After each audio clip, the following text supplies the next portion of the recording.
বাজারে গেছি, আল্লাহর এক বান্দা আল্লাহর কালাম তেলাওয়াত করছে। তার তেলাওয়াত শুনে আমার মনের মধ্যে ঢেউ উঠে গেছে। আমার এমন ঢেউ উঠছে। আর কোরআনের মধ্যে আল্লাহ তিনি বলেছেন, মুমিন যখন কোরআনের তেলাওয়াত, কোরআনের আলোচনা শুনবে, তার ঈমানের ঢেউ বাড়বে, ঈমান তাজা হবে, ঈমান মজবুত হবে। জোরে বলুন ঠিক কি? وَإِذَا تُلِيَتْ عَلَيْهِمْ آيَاتُهُ زَادَتْهُمْ ঈমানা। মুমিনের জন্য কোরআনুল কারীমের তেলাওয়াতের দ্বারা ঈমান মজবুত হইব। জোরে কোন ঠিক কি? ঈমান বাড়বে আল্লাহ নিজেই দিয়েছে।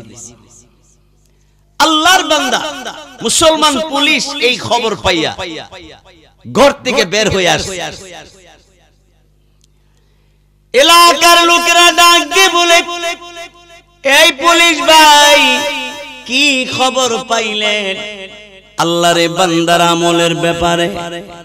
পুলিশ আল্লাহর বান্দা মুসলমান, তিনি তখন ডাক দিয়ে বলল, শুনেন গো এলাকার লোকেরা, আমি আমার টোকেন পাওয়ার জন্য আমি যখন কবরের মাটি আমি সরালাম, মাটি সরাইয়া আমি কবরের ভিতরে যখন তাকাইলাম, তাকায় দেখি এত সুন্দর ফুলের তোড়া।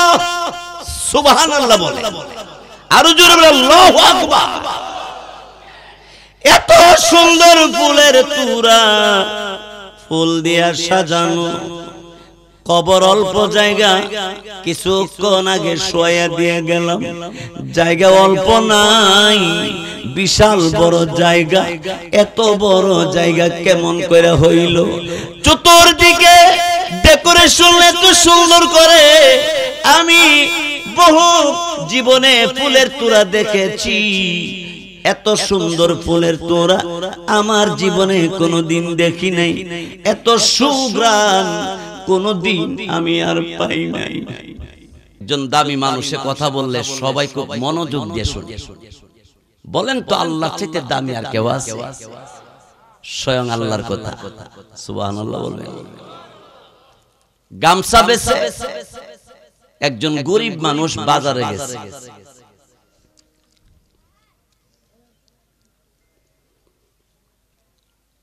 বাজারে গিয়ে শুনে আল্লাহর এক বান্দা কোরআনুল কারীমের তেলাওয়াত করতেছে।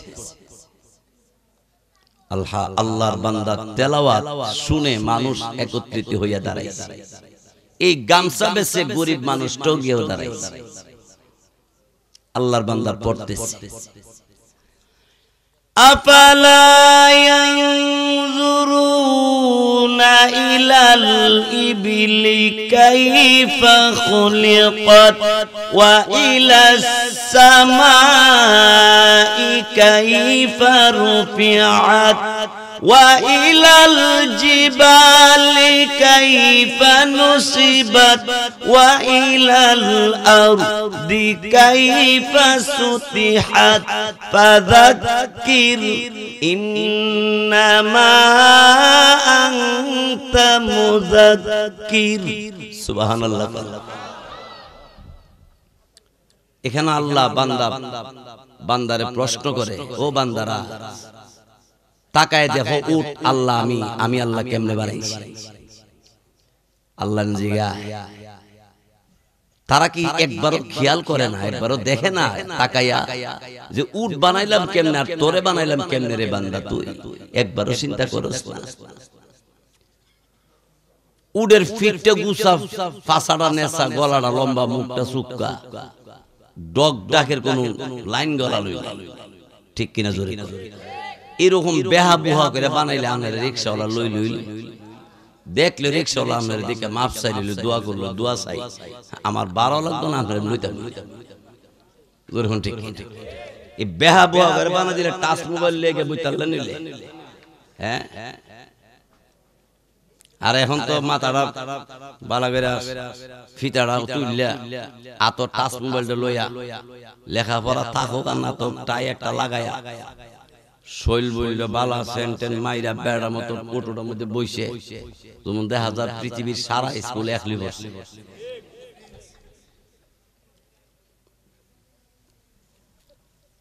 আয় হায় হায় গরিব মানুষ গামছা গিয়া শুনতেছে তেলাওয়াত।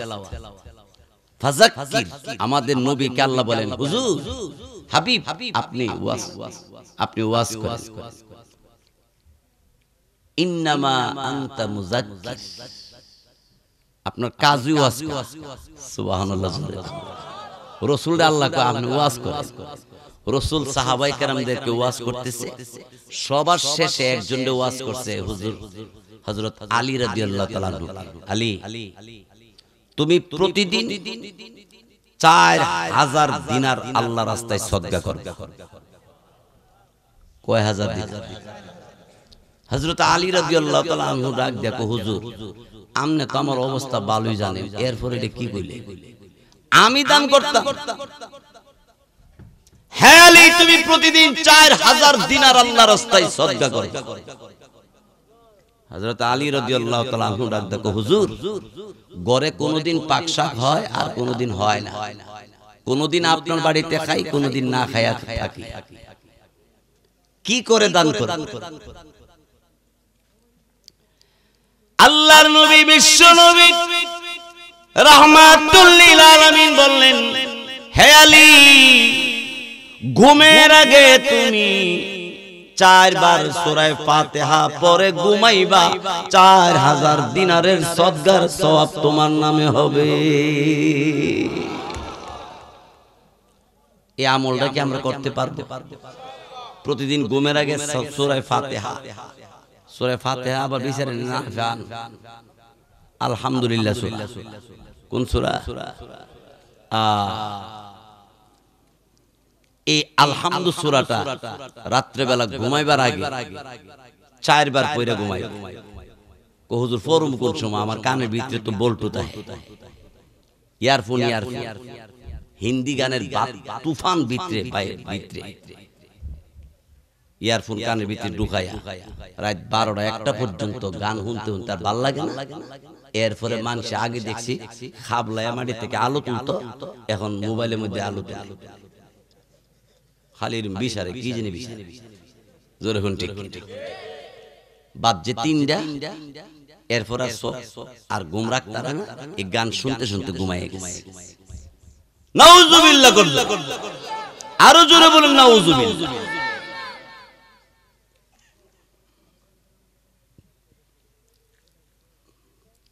গরিব মানুষ গামছা বেচে কাজী সানাউল্লাহ পানিপতি রাহিমাহুল্লাহ তিনি এই ঘটনা লিখছেন।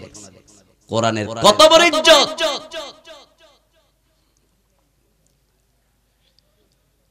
গরিব মানুষ দাঁড়িয়ে আছে আর এই লোকটা ডাকতেছে ইস বাজার মে अल्लाह का कोई बंदा है मेरे पास आ जाओ, मेरे पास ये एक किताब है जो किताब में मौला का बात है। এই বাজারে কেউ আসো আল্লাহর বান্দা, আমার কাছে এমন একটা কিতাব আছে যে কিতাবটার ভিতরে খালেক ও মালিকের কথা আছে। গরিব মানুষ আগে গিয়ে বলে ভাইজান তাহলে আমার মাওলার কথা যেই কিতাবে আছে এই কিতাব আমি নেব, আমাকে দিয়ে দেন না। লোকটা ডাক দিয়ে বলে ভাইজান আল্লাহর কালাম যেই কিতাবে মাওলার কথা আছে সেই কিতাব তুমি নিবার জন্য আমার কাছে যখন এসেছো বলো বলো তোমার কাছে কত টাকা আছে? লোকটা ডাক দিয়ে বলে কত টাকা দেওয়া লাগবে? সুবহানাল্লাহ। জিজ্ঞাসা করে তোমার কাছে কত আছে, আর উনি কো আমনের কত লাগবে হিডা। লোকটা ধনী না গরিব? অনেকে ধনী হইয়া জান্নাতের পথ পাইল না, অনেকে গরিব হইয়া জান্নাতের পথ পাইছে। রাসূল বলেন আমি জান্নাতের ভিতরে যত মানুষের সিট দেখলাম এর মধ্যে গরিবের জায়গাই বেশি। সুবহানাল্লাহ। গরিবরাই বেশি বেহেশতের ভিতরে। এবার লোকটি ডাক দিয়ে বলে ভাইজান 3 রুপিয়া, 3 রুপিয়া লাগবে, 3 টাকা লাগবে। লোকটা এই কথা বলার পরে পকেটে হাত দিয়া দেখে মাত্র 2 রুপিয়া আছে, 2 টাকা। কত দেওয়ান লাগবে? কত? আরেক টাকা নাই। কই ফামুরি একটি দৌড়াইয়া বাড়িতে গেছে। বাড়িতে যাইয়া তার আলমারি আর বাক্সর ভিতরে তালাশ করে আর 1 টাকা জোগাড় করতে পারল না। আত্মীয় স্বজনের বাড়িতে কোন অনুষ্ঠানে যাওয়ার জন্য প্রতিটা মানুষের আলাদা একটা জামা কাপড় থাকে। ওই আলাদা জামা কাপড়টা হাতে নিয়ে বলে এই জামা তোরে পরিধান করে আত্মীয় স্বজনের বাড়িতে আসা যাওয়া করি। 1 টাকার কারণে আমার মাওলার কথা যে কিতাবে আছে এই কিতাবটা আমি খরিদ করতে পারতেছি না। দুনিয়ার জমিনে আত্মীয়স্বজন দুনিয়ার অনুষ্ঠান আমার জন্য বড় হতে পারে না, আমার কাছে বড় আমার মাওলা। জোরে বলেন আল্লাহ। একসাথে বলি আল্লাহ। যার কাছে আল্লাহ বড় হয় এবং যে আল্লাহরে বড় মনে করে তার কাছে দুনিয়াটা তুচ্ছ হয়, পরকালটা তার কাছে প্রকাশ হয়। জোরে কোন ঠিক কিনা? তার কাছে পরকালটা বড় আনন্দের লাগে।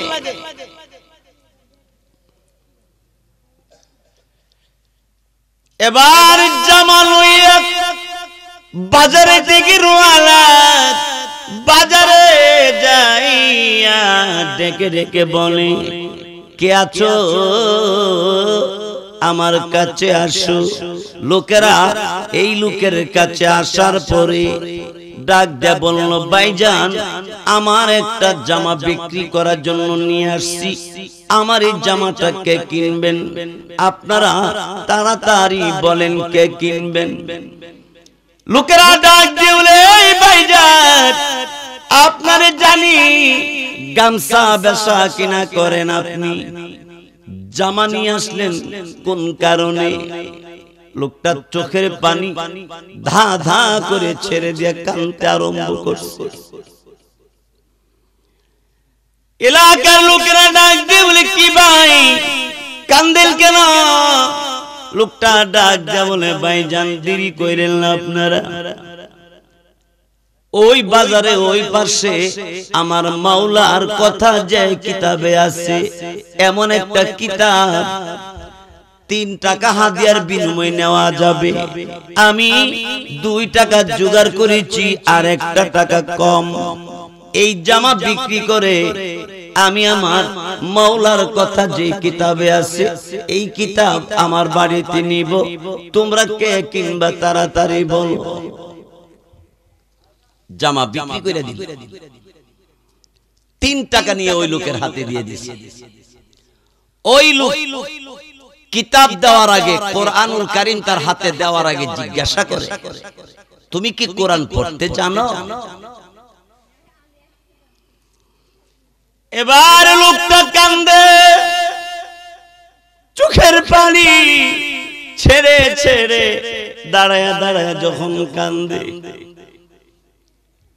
এবার তাকে জিজ্ঞাসা করে ভাইজান 3 টাকা আমারে দিলেন, আল্লাহর কালাম আপনি নিবেন। জিজ্ঞাসা করলাম কোরআন পড়তে পারেননি, আপনি কিছু বলেন না কেন, কান্দেন? লোকটা ডাক দেয়া বলে ভাইজান, ছোট্ট কালে আমার মা আমার আব্বা পৃথিবী ছেড়ে চলে গেছে। আমার বয়স যখন 8-10 বছর, তখনই আমার আব্বা মা মারা গেছে। এই ফাঁকে আমি আর লেখাপড়া করার সুযোগ পাইলাম। কোরআন পড়তে জানি না, তাহলে কোরআন নিয়ে কি করবেন? এই ভাই, আপনি বলেছেন এই কিতাবটার ভিতরে আমার আল্লাহর কথা আছে। আমি যে আমার মাওলাকে ভালোবাসি, আমি যে আমার আল্লাহরে ভালোবাসি, এই জন্য আমি আমার মাওলা কথা যে কিতাবে আছে, কিতাবটা আমি এমনি বাড়িতে নিব।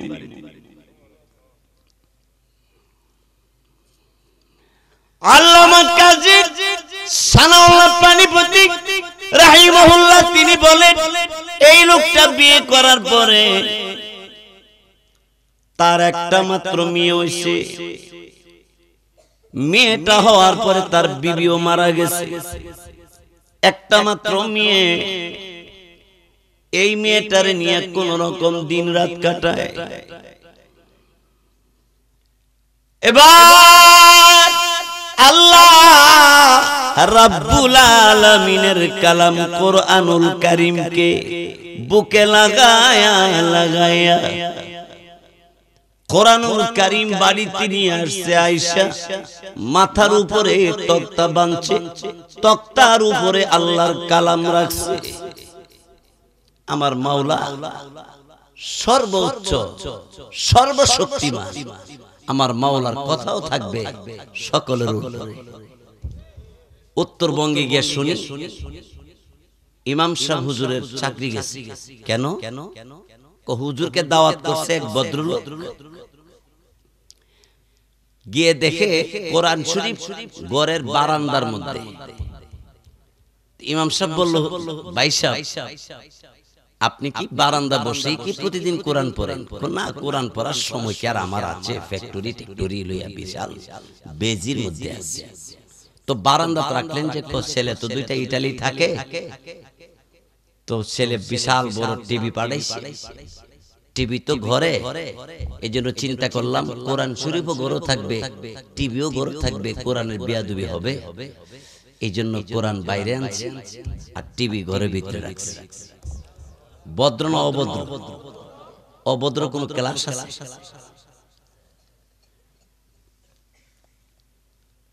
মুসলমান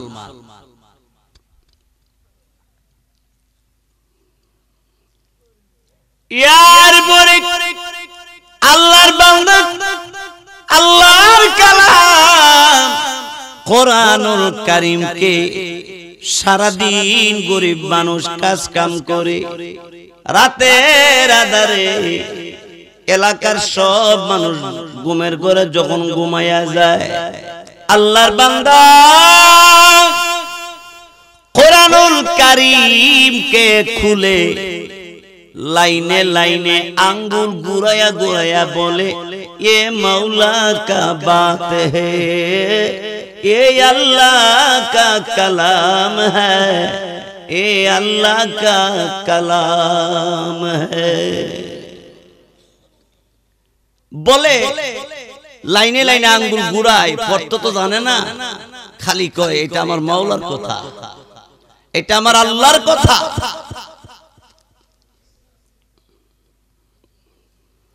আকাশের দিকে চোখ উঠাইয়া আল্লাহকে ডেকে বলে, আল্লাহ আমি তোমাকে ভালোবাসি, এই জন্য তোমার কালাম কোরআনকে আমি ভালোবাসি। পড়তে জানি না কিন্তু কম ভালোবাসি না, তোমাকে ভালোবাসি, এই জন্য তোমার কালাম কোরআনকে আমি ভালোবাসি। আল্লাহ গো তুমি আমারে ক্ষমা করবানি, আমারে মাফ করবানি। এলাকার সব মানুষ ঘুমায় গেছে, কিন্তু তিনি রাতের আধারে কোরআনুল কারীম পড়তে জানে না, তারপরও কোরআনের ভালোবাসা অন্তরে কম নয়।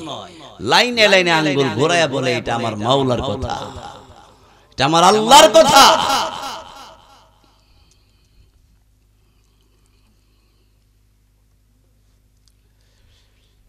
ভাইয়ারা আমার, বন্ধুরা আমার, এইভাবে লোকটি রাতভর আল্লাহর কালামকে এইভাবে চুমু খায়, লাইনে লাইনে আঙ্গুল ঘুরায় ঘুরায় রাত কাটায়। হঠাৎ করে আল্লাহর বান্দা গভীর রজনীতে আল্লাহর বান্দাটা ইন্তেকাল করেছে, মারা গেছে। মারা যাওয়ার পরে তার একটা মাত্র মেয়ে, এই মেয়েটি আব্বার গলায় ধরে ধরে কান্দে আর বলে, আব্বা আমারে কে খাওয়াইব, আমাকে গো কে মা বলে আমারে ডাক দিব। আব্বা গো, আমার যে আর কোনো ভাই নাই, আমার যে আর কোনো বোন নাই, মা অনেক দিন আগে কবরে শুয়ে পড়েছে, মা ডাইকে আমার তৃপ্তি মিটে নাই। আব্বা গো, আমি তোমার গলায় ধরে ধরে রাত কাটাই। আব্বা, আমি কার কাছে যাব? এই মেয়েটার কান্নার আওয়াজ শুনে প্রতিবেশী মানুষেরা দৌড়ায় আসছে। কান্দস কেন? মেয়েটা বলে, তোমরা কারা গো? আসো আসো, আমার আব্বা পৃথিবী থেকে চলে গেছে, আমার আব্বা দুনিয়াতে নাই, কার কাছে যাব? এই মেয়ের কান্না দেখে এলাকা যত মানুষ আসছে সবাই কাঁদতে আরম্ভ করছে। মেয়েটা কাঁদতে কাঁদতে রাত যখন প্রভাত হয়ে গেল, সকালবেলা এলাকার লোকেরা মেয়েটাকে জিজ্ঞাসা করে, শেষবারের মতো বাপকে জীবনে একবার দেখা দে, গোসল হয়ে যাবে, কাপড় পরাইয়া ফেলবো। মেয়েটি ডাক দিয়ে বলে, এই গ্রামবাসী, আমার আব্বারে গোসল দিয়া দাও জীবনের জন্য। আমি আর কোনদিন আব্বা বলে আর কোনদিন আমি ডাক দিতে পাবো না। আমার আব্বার গোসল দিয়া দেয়, কাফনে কাপড় পরাইয়া দেয়। লা ইলাহা ইল্লাল্লাহ।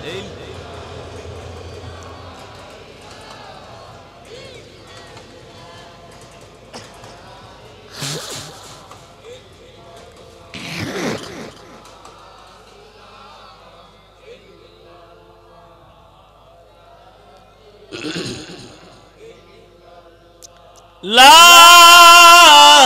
ইলাহা ইল্লাল্লাহু মুহাম্মাদুর রাসূলুল্লাহ। সবাই বলি সাল্লাল্লাহু আলাইহি ওয়াসাল্লাম।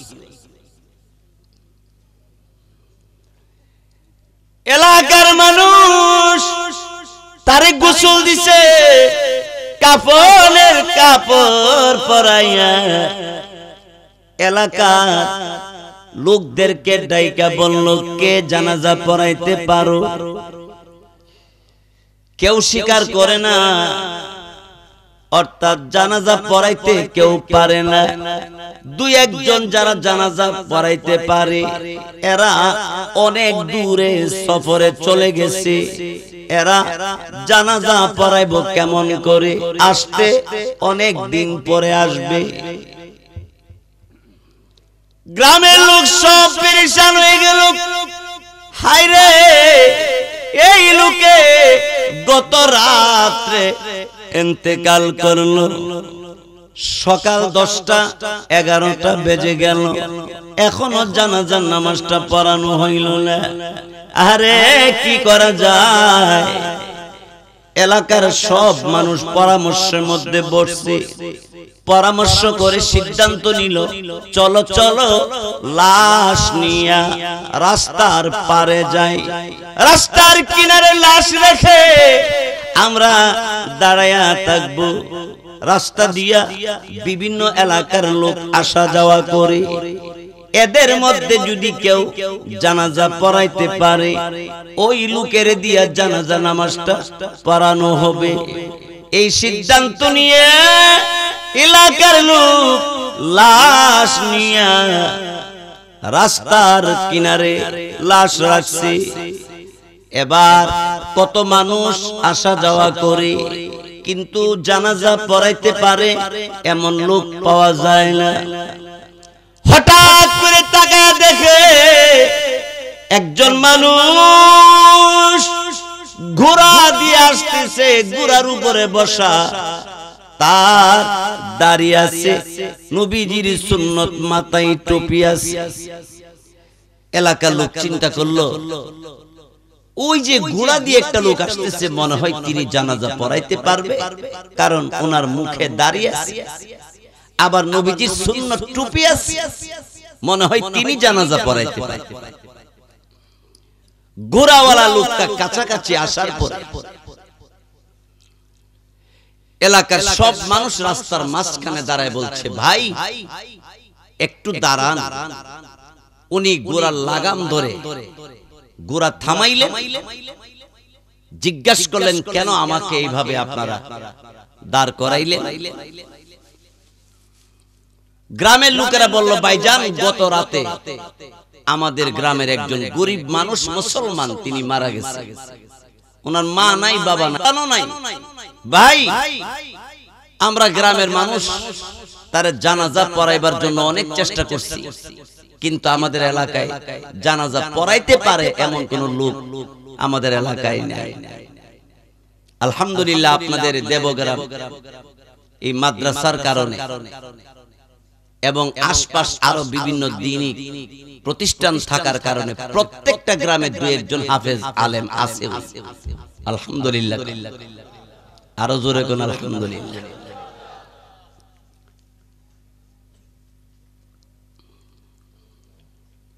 এবার ঘোড়ার উপরে লোকটা বসা, গ্রামের লোকগুলি ডাক দিয়ে বলল, ভাইজান ঘোড়ার উপর থেকে আপনি একটু নিচে নামেন। আমাদের গ্রামের এই মানুষটা মারা গেছে গত রাতে, এই লাশের জানাজার নামাজটা পড়াইয়া দিয়ে যান। লোকটা ডাক, দেখো ভাই, জানাজা পড়াইতে পারি ঠিক আছে, কিন্তু আমার হাতে তো সময় নেই। কেন সময় নেই ভাই?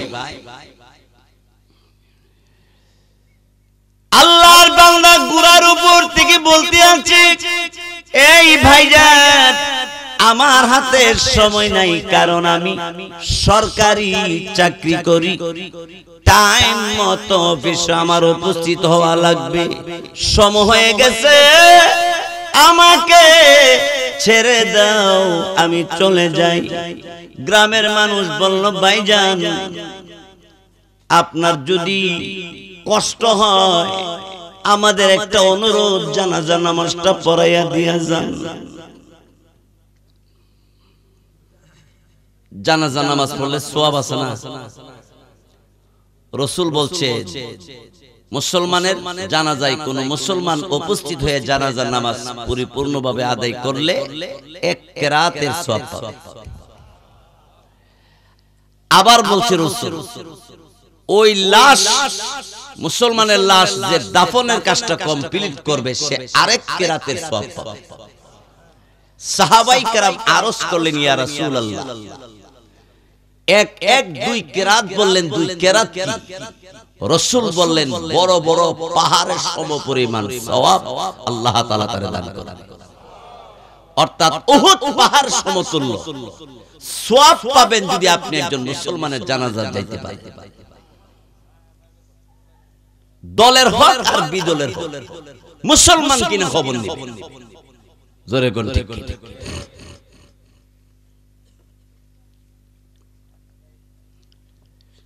এবার আল্লাহর বান্দা ঘোড়ার উপর থেকে নিচে নামলেন, কাতার সবাই সোজা করলো।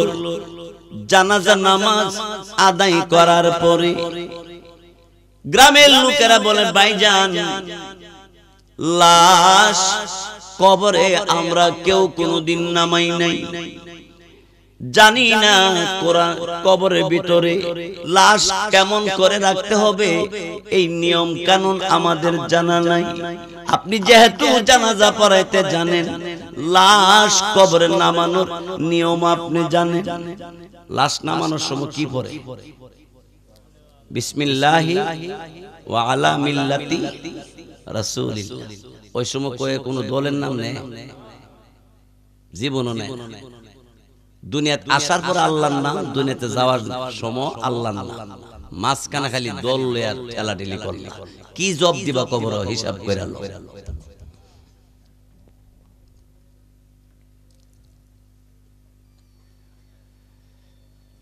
কবরের ভিতরে লাশ রাখার নিয়ম বড় বড় আলেম ওলামা এখানে আছে, ওনারা বলবেন বা জেনে নিবেন। লাশ কবরের ভিতরে চিৎ করে সোজা করে শোয়াইবেন। লাশ কবরের ভিতরে নামানোর পরে লাশের পুরাটা বডি কিবলামুখী করতে গিয়ে যা করা দরকার তা করবে। তার মানে হলো পূর্ব সাইডে এরকম চাপায় রাখবেন যাতে করে তার চেহারা, তার বুক, তার পা, এই অঙ্গ প্রত্যঙ্গগুলি কিবলামুখী হয়ে থাকে। এইভাবে শোয়ালেন। হ্যাঁ, কোন লাশের যদি কোন বার্ধক্যের কারণে বা কোন অ্যাক্সিডেন্টের কোন কারণে আঁকা বাঁকা কিবলামুখী করতে অসুবিধা হয়, যে মাটির চাক্কা আলাদাভাবে দেওয়া হইল তারা কিবলামুখী করে দেওয়ার জন্য আপনি চেষ্টা করতে হবে। এটা হবে না।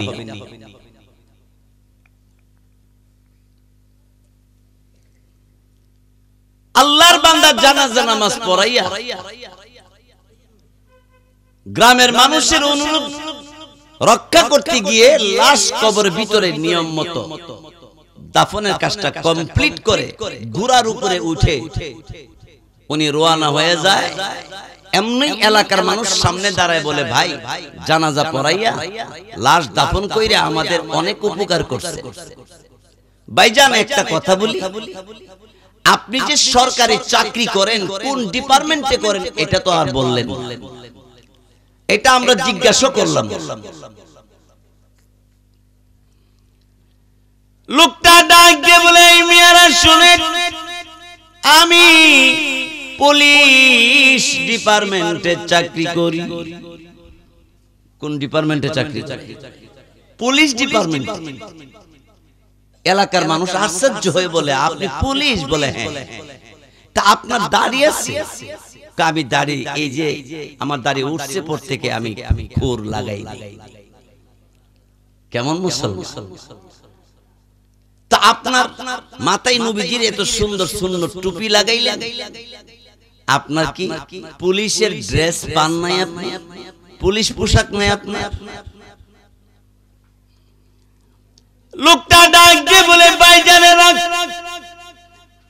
সরকারি চাকরি করি পুলিশ ডিপার্টমেন্টে, ডিউটি যতক্ষণ আমার থাকে ততক্ষণ দুনিয়ার সরকারের ড্রেস, পুলিশ পোশাক লাগাইয়া ডিউটি করি। ডিউটি শেষ হয়ে গেলে নবীজির সুন্নতি জামা পাঞ্জাবি লাগাই, টুপি লাগাই, আমি আমার আল্লাহর জিকির করি। সুবহানাল্লাহ বলে। এমন পুলিশ এখনো আছে, যিনি 5 ওয়াক্ত নামাজ পড়ে, যিনি দ্বীনি প্রতিষ্ঠানকে ভালোবাসে, আলেম ওলামাকে ভালোবাসে। এমন পুলিশ ভাই আছে যারা মাজলুম আলেমদের জন্য অন্তর থেকে কান্দে। আল্লাহ আমাদের বাংলাদেশ সহ গোটা বিশ্বের আহলে হক উলামায়ে কেরাম যে যেখানে মাজলুম অবস্থায় আছে, আল্লাহ তাদের মুক্তির জন্য তুমি নিজে সাহায্য করো। আর আসতে বলে না আমি।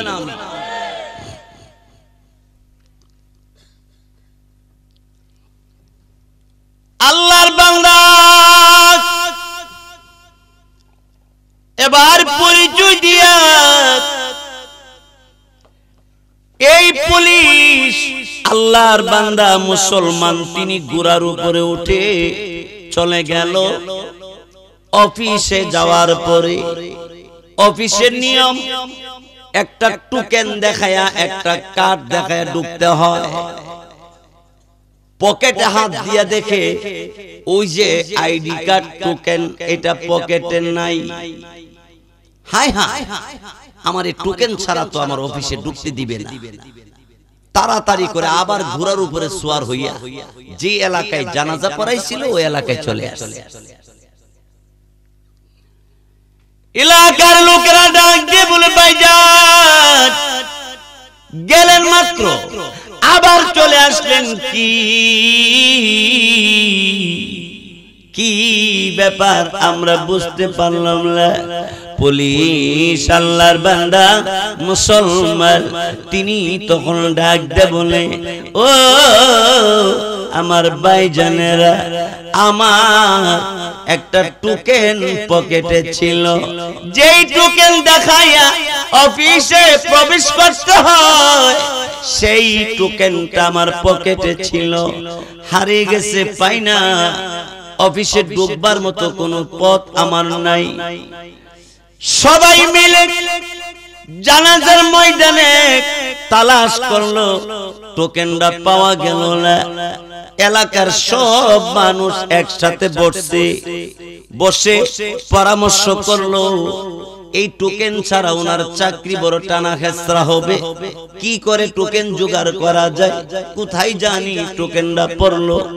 একজন একজন করে খেয়াল দিতে দিতে একজন ডাক দে বলে, মনে হয় এই টোকেন কবরের ভিতরে পড়ে গেছে, হয়তোবা কবরের ভিতরে পড়ে গেছে। কি করা যায় তাহলে? পুলিশ আল্লাহর বান্দা মুসলমান বলল, গ্রামবাসী, আপনাদের গ্রামের লাশ, আপনাদের গ্রামের মানুষ কবরস্থানে প্রবেশ করে আপনারা কয়েকজন তার কবরের মাটি সরে আপনারা দেখেন আমার টোকেনটা আছে কি। যদি থাকে তাহলে আমার একটা বিশাল উপকার হবে, না হয় আমার অনেক অসুবিধা হবে। আল্লাহর বান্দা মুসলমান এই কথা বলার পরে গ্রামবাসী সবাই বলে, ভাইজান কবরস্থানকে আমরা ভয় পাই। আহারে, কবরস্থানের দিকে লক্ষ্য করলে ভয় আসার কথা। হাজার হাজার মানুষ কবরস্থানে ঘুমায়া রয়েছে, কোন আওয়াজ নাই, কে আগে কে পরে, কে সামনে কে পিছনে, কোন জিজ্ঞাসাবাদ নাই, কোন আওয়াজ নাই। বহু শিক্ষিত মানুষ, বহু শক্তিশালী মানুষ ওই কবরে ঘুমিয়ে আছে, কোন আওয়াজ নাই।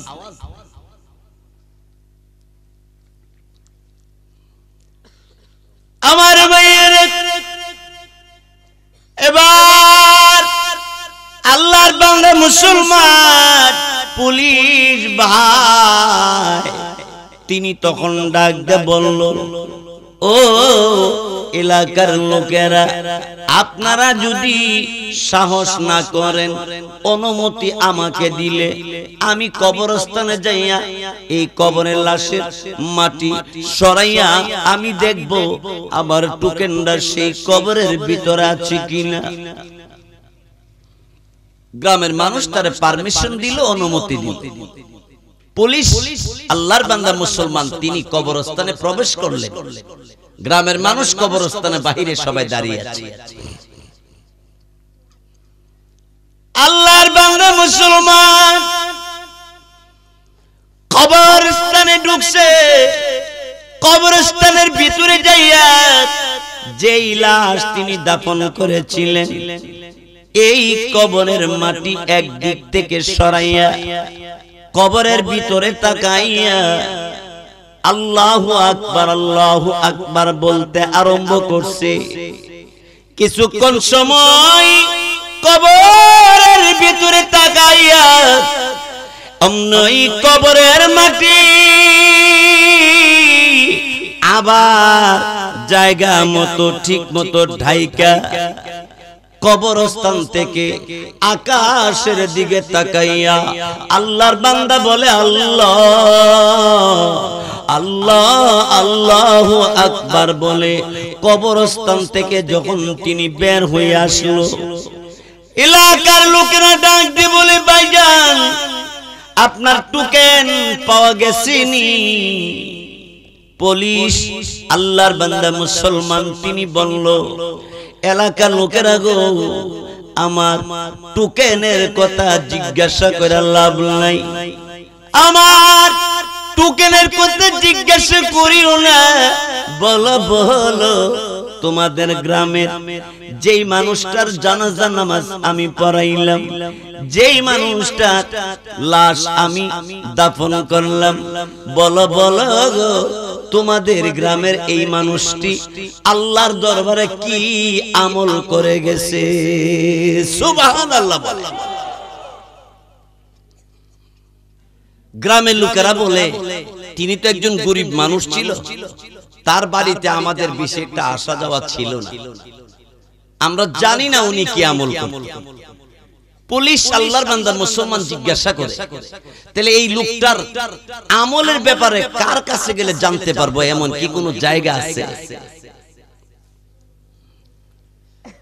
আল্লাহর বান্দা মুসলমান পুলিশ ভাইকে এলাকার লোকেরা ডাক দিয়ে বলল, ভাইজান শুনেন শুনেন, এই লোকটার ছেলে নাই, তার বিবিও নাই, তার মা নাই, তার বাবা নাই, একটা মাত্র তার মেয়ে আছে।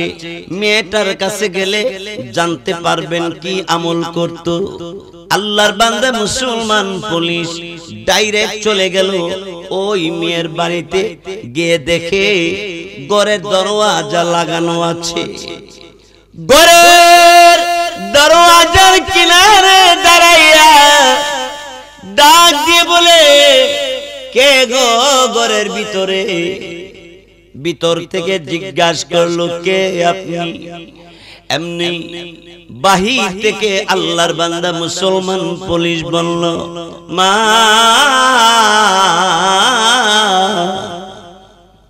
আমি হলাম তোর আব্বার জানাজা নামাজ আমি পড়াইছি, তোর আব্বার লাশ আমি দাফন করেছি গুম্মা, আমি সেই লোক। মেয়েটা ঘরের দরওয়াজা খুলে দিয়া পর্দার ভিতরে চলে গেছে। আল্লাহর বান্দা মুসলমান পুলিশ তিনি ঘরে ঢুকছে, ঘরে ঢুইকা বলে, এই মা, তোর আব্বা কি আমল করতো আল্লাহর দরবারে, এই আমলের ব্যাপারে জানবার জন্য আসছি।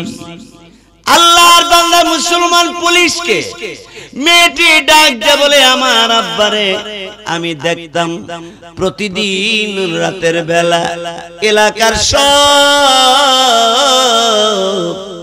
মানুষ ঘুমের ঘরে ঘুমায় গেছে, কিন্তু আমার আব্বা ঘুমাইছে না, ঘুমাইয়া ওই মাথার উপরে তক্তার মধ্যে দেখেন কাপড় পেঁচানো একটি কিতাব আছে।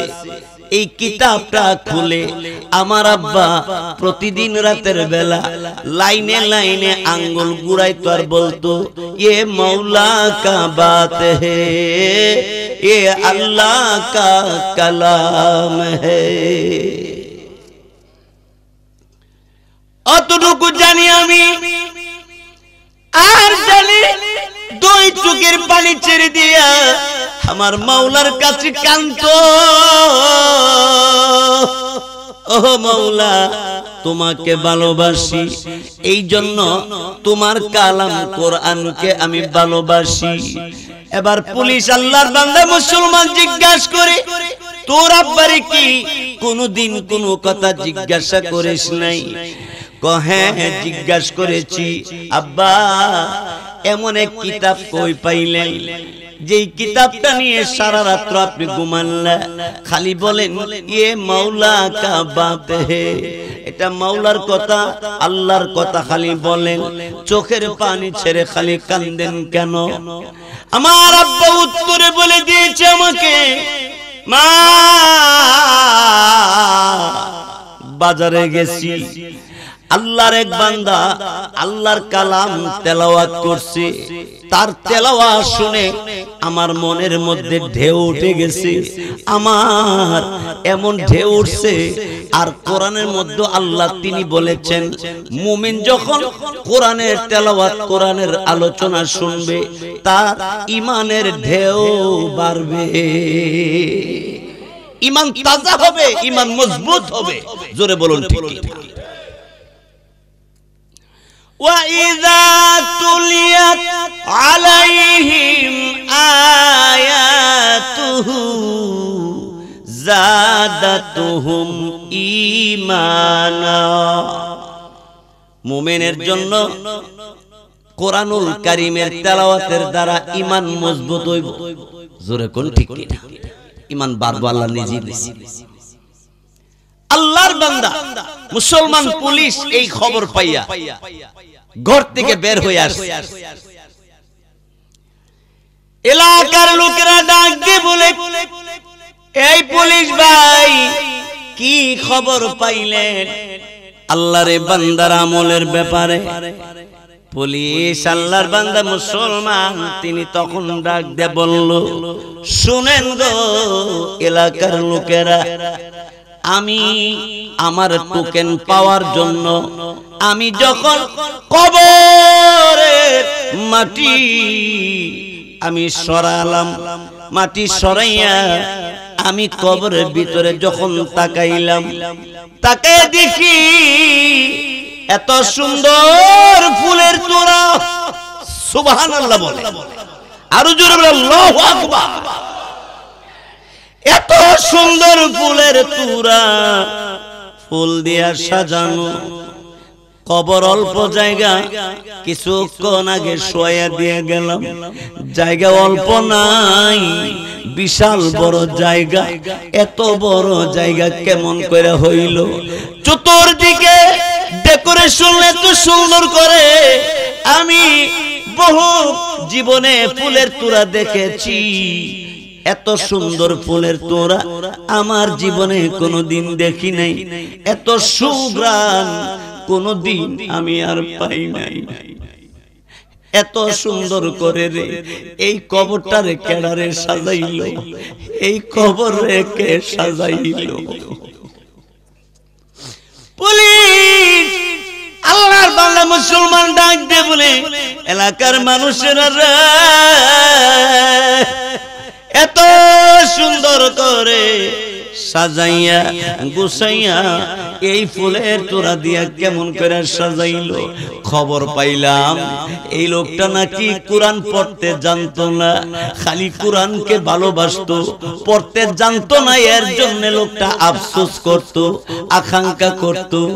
ও দুনিয়ার মানুষ, যারা কোরআন পড়তে জানে, অর্থ জানে, আরে কোরআনের তাফসীর যে জানে, এর জন্য জানি কবর কত সুন্দর হইয়া থাকবে।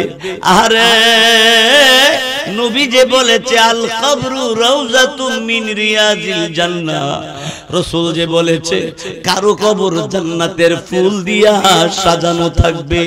আও উবারাতুম মিন হুফারিন নার, রাসূল যে বলেছে কাহারো জন্য জাহান্নামের আগুনের গর্ত হবে কবর। আরে এই কোরআনের সাথে সম্পর্ক যদি হয়, কোরআনের খাতিরে মহান আল্লাহ রাব্বুল আলামিন অল্প সময়ের ভিতরে এত সুন্দর করে কবর ফুল দিয়া সাজাইল। আল্লাহু আকবার, আল্লাহু আকবার। এই জন্য আমার ভাইয়েরা, বাংলাদেশ সহ গোটা বিশ্বে মানুষকে কোরআন থেকে কেমনে সরাইব, আলেম ওলামার কাছ থেকে কেমনে সরাইব, দ্বীনের কাছ থেকে, ইসলাম থেকে কেমনে দূরে সরাইব, লোক কিন্তু বের হয়ে গেছে। জোরে কোন ঠিক কিনা? বিভিন্ন দলে দলে লোক বাড়িছে, দাঁড়িয়ে আছে, টুপি আছে, সব বাপ নমুনা ঠিক আছে, টাইটেল মুফতি আছে, কিন্তু কাজের বেলা কোরআনের কোনো গুরুত্বপূর্ণ কথা নাই, নামাজের ব্যাপারে নাই, খবরের ব্যাপারে কোনো কথা বলে না, খালি বলে নিজে বড় আলেম, নিজে বড় অনেক কিছু। চলো তুমি আমার সাথে, আমি যেখানে তুমিও থাকবা সেখানে। তিনি থাকবো যেখানে, তো আপনি কই থাকবেন? আমি তো বেহেশতি মানুষ। আরে আবু বকর সিদ্দিক রাদিয়াল্লাহু তাআলা বেহেশতের সার্টিফিকেট পাওয়ার পরেও উনি কান্দে আল্লাহর কাছে, আল্লাহ হিসাবটা আমি কেমনে দেব তোমার দরবার। আর রাসূল তিনি বেশি বেশি দোয়া করতেন, আল্লাহুম্মা হাসিবনি হিসাবান ইয়াসীরা। পড়েন সবাই, আল্লাহুম্মা হাসিবনি হিসাবান ইয়াসীরা। হে আল্লাহ আমাকে হিসাব সহজ করো, আমারে তুমি হিসাবটা সহজ কইরো। ভাইয়েরা আমার, বন্ধুরা আমার, এই জন্য আমি আপনাদের খাদমতে আল্লাহর কালাম কোরআনুল কারীমের প্রথমে তেলাওয়াত করছি। আল্লাহ বলেন, যালিকাল কিতাব,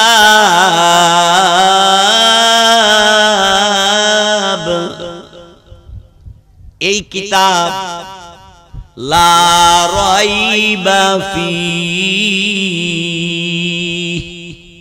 যার মধ্যে কোনো সন্দেহ নাই। জোরে কোন ঠিক কি? আর একটু জোরে কোন না। ভাইয়েরা আমার, বন্ধুরা আমার, কোরআনের বিরুদ্ধে, হাদিসের বিরুদ্ধে, নবীজির বিরুদ্ধে আগেও দুশমন ছিল, এখনো আছে। জোরে কোন ঠিক কি? আগে ছিল কি ছিল না? হ্যাঁ, এরা কোরআনের বিরুদ্ধে যে একটা ভাষণ দিছিল, এই ভাষণটা এরা বক্তব্যটা আল্লাহ কোরআন শরীফে উল্লেখ করে দিয়েছে।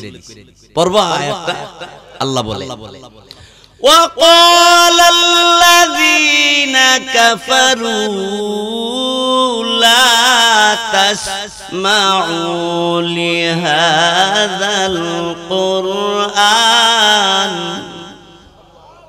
উদ্দুর কই এখান তো হইছে না, এরপরে কর ওয়ালগাউ ফীহি লাআল্লাকুম তাগলিবুন।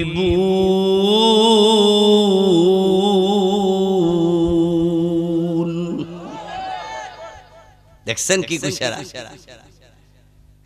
আবু জাহেল, উতবা, সাইবা, আবু সুফিয়ান, এরা সবাই ঐক্যবদ্ধ হইয়া কোরআনের বিরুদ্ধে যত রকমের ষড়যন্ত্র আছে করতে লাগলো।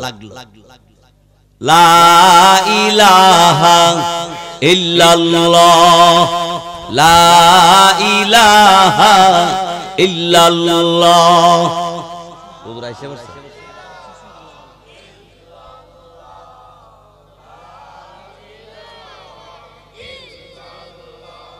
মাশাআল্লাহ, লা ইলাহা ইল্লাল্লাহ।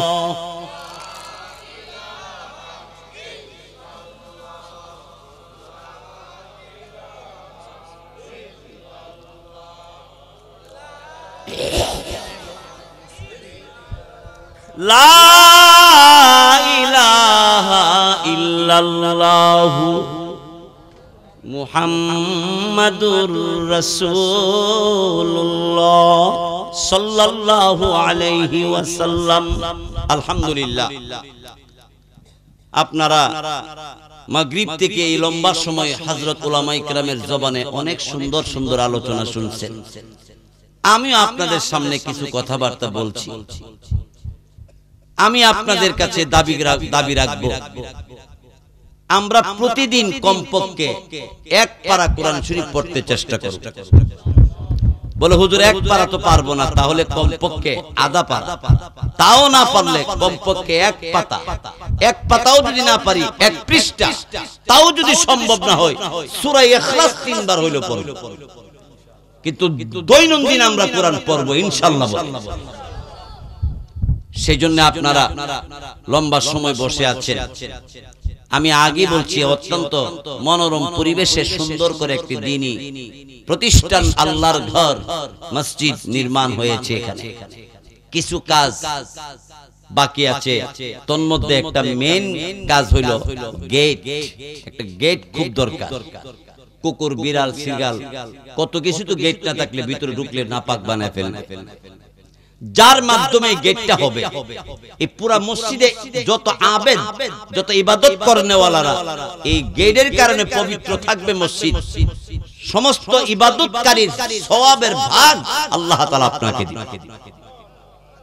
এমন একজন কেউ আছেন কি আখাউড়া দেবগ্রাম সহ অত্র এলাকার একজন